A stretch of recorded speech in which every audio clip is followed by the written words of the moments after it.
Hello everyone, welcome to my YouTube channel. तो इस question में बोल रहा है कि एक ट्रेन P है जिसका स्पीड 58 किलोमीटर पर आवर है और वो ट्रेन Q की लंबाई जो 238 मीटर है उसको पार करती है, जो कि सेम डायरेक्शन में चल रही है 27 किलोमीटर पर आवर से 7.5 मिनट में।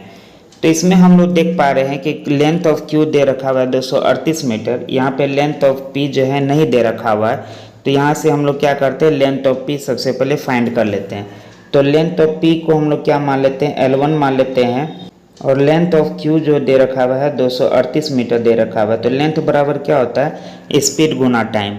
तो हम लोग जैसा कि जानते हैं कि रिलेटिव स्पीड सेम डायरेक्शन में क्या हो जाता है, माइनस हो जाता है। तो यहाँ से 58 किलोमीटर पर आवर और 27 किलोमीटर पर आवर, तो इसको माइनस करेंगे तो कितना होगा, 8 में से 7 गया 1, 5 में से 2 गया 3, और इसको हम लोग मीटर पर सेकेंड बनाने के लिए हम लोग क्या करते हैं, 5/18 से मल्टीप्लाई कर देते हैं। और यहाँ पे टाइम कितना दे रखा हुआ है, 7.5 मिनट।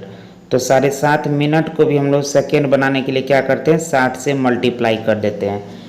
तो ये बनाया हम लोग का 6 का 18, 6 दिन 60, और 3 से 7.5 को काटे तो 2.5 बना, और 2.5 को 10 से मल्टीप्लाई करेंगे तो 25 बना देगा।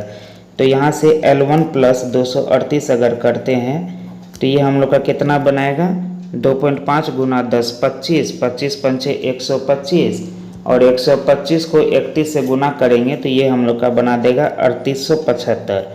तो इस प्रकार से लेंथ ऑफ 1 जो है, यानी कि लेंथ ऑफ P जो है कितना निकल के आ जाएगा, 238 से माइनस करने के बाद में 3637। ठीक है। तो इसके बाद में हम लोग देख पा रहे हैं दूसरा कंडीशन दे रखा हुआ है कि P को कितना सेकेंड लगेगा क्रॉस करने में, यानी कि क्रॉस करने में ट्रेन R को, जिसकी लंबाई दे रखा हुआ 123 metre, going at 38 kilometre per hour, और इसमें दे रखा हुआ अपोजिट डायरेक्शन में। तो अपोजिट डायरेक्शन में रिलेटिव स्पीड क्या हो जाता है, हम लोग का ऐड हो जाता है।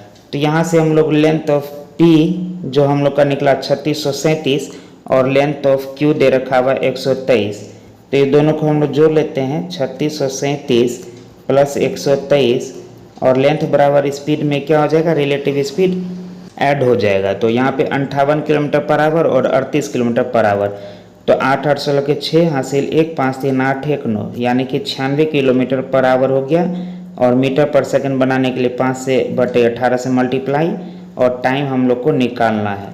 तो यहाँ से हम लोग इसको टाइम निकाल लेते हैं। तो 7 3 10 के 0 हासिल 1, 3 2 5 1 6, 36 1 3760 हो गया। ठीक है। और यहाँ पे हो गया हम लोग का 18 और 96, तो इसको हम लोग सबसे पहले 6 से न काट लेते हैं। तो 6 का 18 और 16 6 का 96, तो ये हम लोग का बनाया।